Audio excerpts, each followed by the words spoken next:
ပြီးကျွန်တော်တို့ဒီမိုကရေစီကျွန်တော်တို့တိုင်းပြည်ရဲ့အခြေအနေကဘယ်လိုဖြစ်နေပြီလဲဆိုတာကျွန်တော်ရှင်းပြအောင်နားလည်အောင်ရှင်းပြ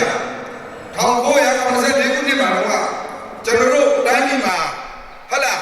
ဖိနှိပ်ချုပ်ချယ်မှုတွေမာလာဆိုရဖိနှိပ်မှုချုပ်ချယ်မှုတွေတက်များလို့တဲ့အတွက်ဘယ်လိုတော်လှန်ရမယ်ဘယ်လိုပုံစံရမယ်ဘာမှနားလည်နေနဲ့ဖိနှိပ်မှုကိုတော်တော်လေးခံရတာဒီလူတွေကခံရတာတဲ့အတွက်ဘယ်ကနေစပြီးလုံးဝမသိဘူးအဲဒီတော့ဦးတန်းဆိုဦးတန်းကဗမာပြည်ကိုဦးတန်းရုပ်လက်ကြီးရောက်လာတဲ့အချိန်မှာဦးတန်းရုပ်လက်ကိုအမိပြုတ်ပြီးတာကကျောင်းသားတွေအားလုံးစုပြီးတော့ကျောင်းသားတွေကြီးစပြီးပေါ်ခဲ့ပါတပိတ်ဆိုတဲ့အားတွေပြောတယ်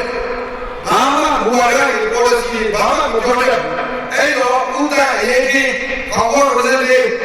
တပိတ်ပေါ်တဲ့အတွက်အစိုးရကတပိတ်ပေါ်လာမလားဆိုပြီးတော့ပြင်းပြင်းထန်ထန်နှိပ်ကိုလိုက်တဲ့အတွက်အဲ့ဒီမှာကခန်းရက်သွားပါအဲ့ဒီကနေပြီးတော့မကျင်ဘူးဒါပေမဲ့ဟုတ်လားဖိနှိပ်ရတဲ့ဒဏ်ရများသွားပြီးတော့ဟုတ်လားအကုန်လုံးနေပြီးနေကြဘာလို့လဲမသိဘူးဒါကြောင့်ဖြည်းဖြည်းချင်းရွေ့လာတာ1988ခုနှစ်ရောက်လာတဲ့အခါကျတော့ဟုတ်လားတပိတ်တွေပါတယ်ဆိုတဲ့စကားမပြောတော့ဘူးဘာကြောင့်ခံရင်းလာကြည့်လာလဲဆိုပြောရင်အားလုံးတိုင်းလူပြည်သားအားလုံးရဲ့ချွေးနေတာနဲ့ရှာထားတဲ့ဝေတွေကိုဝေစက်တွေကိုတိတ်လိုက်တဲ့အခါကျတော့ရင်းနေရတယ်ပေါက်သွားတယ်ဘယ်လိုပြောလဲမယ်ဘာလို့လဲဆိုတာမသိဘူးဒါပေမဲ့ခေါင်းစဉ်တက်လို့ရသွားပြီတပိတ်ဆိုတာထက်ဒီမိုကရေစီတောင်းဆိုမှုဆိုတဲ့ကိစ္စတွေကိုလုပ်လာဒီမိုကရေစီဆိုတဲ့စကားလုံးကိုပြောတတ်လားအရင်တော့မပြောတတ်ဘူးဒါကြောင့်88အရေးကြီးမှာဒီမိုကရေစီတောင်းဆိုလာတဲ့အရေးကြီးပေါ်ပေါက်လာတယ်ဒါပေမဲ့လည်းဟုတ်လားနိုင်ငံတော်ဆိုရနေပြီးတော့ဟုတ်လားထပ်ပြီးတော့ပြီးနေလိုက်တဲ့အတွက်ငြိမ်ဝှက်ပြပြသွားတယ်